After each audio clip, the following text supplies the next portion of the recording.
Hi guys. Do you notice that churches are starting to become a little restless with not being able to meet in person in church? Well, there's something going on currently in California where there are some churches that are planning to meet and reopen this month, May 31st, and it just so happens to be Pentecost Day. So I just want to share a few of my thoughts on this whole thing, just for your consideration. So it seems like a coincidence, but maybe not. I don't know if the churches and the pastors that are pushing for churches to do this on this day, I don't know if they see some type of connection or symbolism of them taking a stance, I guess, against the government, because in California it is not recommended for churches to gather just yet. And so I'm a little confused if they chose this day specifically because they see something symbolic. The day actually commemorates the descent of the Holy Spirit upon the apostles and other followers of Jesus Christ while they were in Jerusalem celebrating the Feast of Weeks.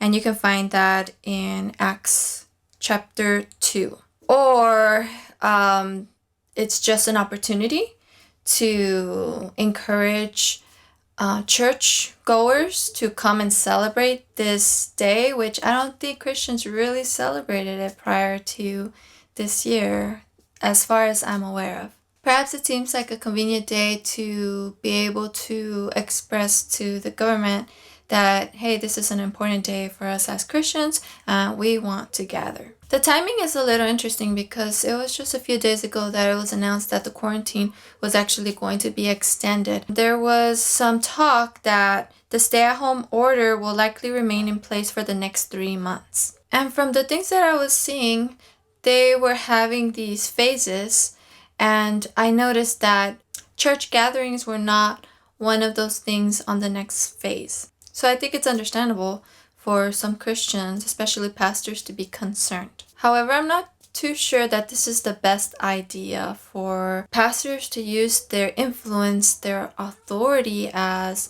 leaders of their churches to go against what our government authorities are telling us that is safe to do.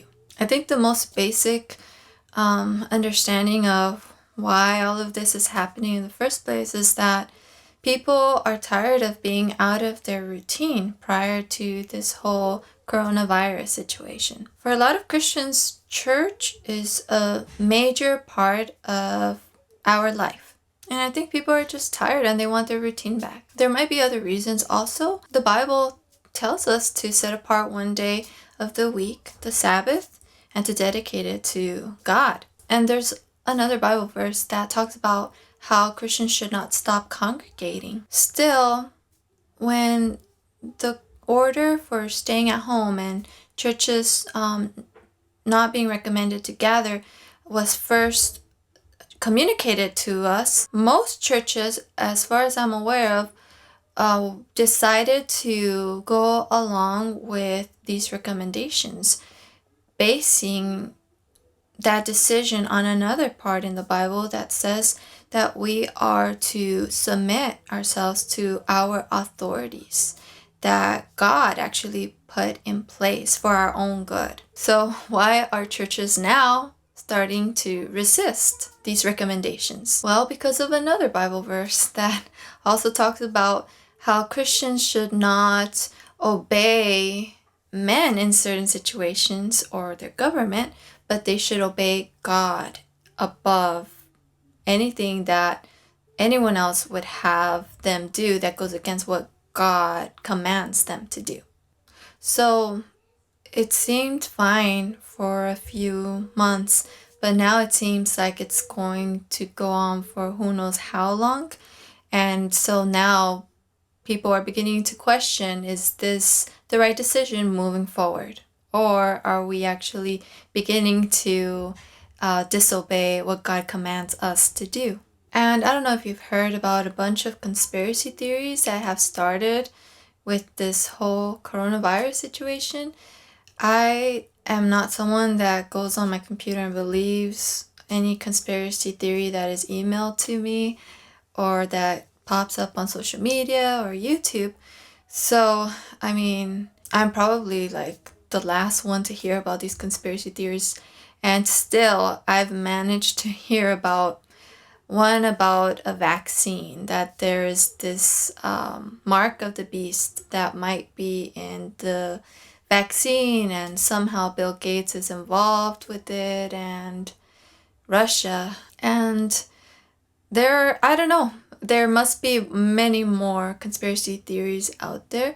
And I think this is causing some Christians to think that we are living in apocalyptic times. And this might be leading certain Christians to feel that they are being persecuted because of their faith. When we see people that are able to go to Home Depot, for example, or to other grocery stores, and it's fine to like be in close proximity or to be able to go to these places as long as we're following certain regulations. So naturally, some Christians are wondering, well, why can't we do the same in our church?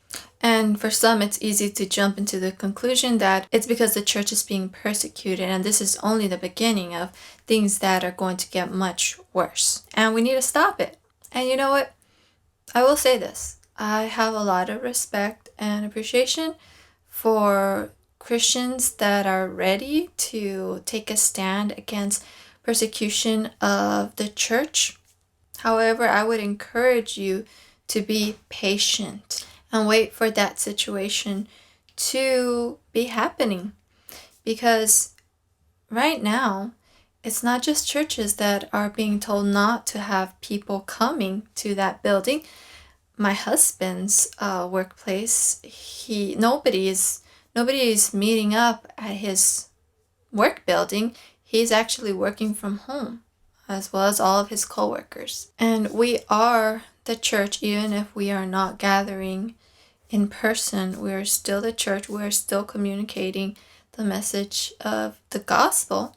And there are no laws that are telling our pastors or citizens to not talk about Jesus, like in other places in the world. So when we as a church want to gather and have people come to our building, why are we wanting to do something that other organizations are not able to do? So currently there is a split in the church. Some people that feel persecuted and want to start gathering by the end of this month, and other churches that are not believing that this is the moment to take a stand against an oppressive government. Because although it is a possibility that things could progress into persecution, we can't speculate that that's exactly what is going to happen. We don't know that at this point. If it does progress to that, then we can have that conversation at that time. But there is no sense in trying to stop something from happening that we don't even know is going to happen. What we do know is happening is that there is this pandemic happening. It's real. Even if we do decide to gather in our church, that coronavirus is not going to leave just because Christians are gathering again. If we were to all gather at our church like how we used to be able to prior to this pandemic, it still wouldn't be the same. And I think Christians need to come to terms with that we are living in times that are very uncomfortable, very difficult, and the Lord will help us and give us the grace that we need for this difficult time that we're living in. So I think that it's important to consider what could be the worst case scenario. Before you make a decision, you need to consider the long-term impact that that decision will have. So what are the pros and what are the cons? The pros, yeah, it would be wonderful to feel some type of normalcy again in our routine. It's nice to be able to have that fellowship with people in person every Sunday. And it would calm those fears of the people that are feeling that the church is being persecuted. Which is interesting because those people are the ones that are generally saying that being obedient to the recommendations of this state, they are living in fear and they are putting the government above God. But someone else could also say that people that are in a rush to begin gathering in their church buildings are actually the ones that are living in fear of persecution.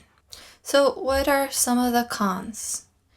Possibly more people would get sick, which is why we have tried really hard for these months to avoid that from happening. And it would be a shame if we weren't patient a little longer and we undid everything we worked so hard for all these months. We would also be communicating a message to the whole world that it's okay to rebel against these quarantine orders.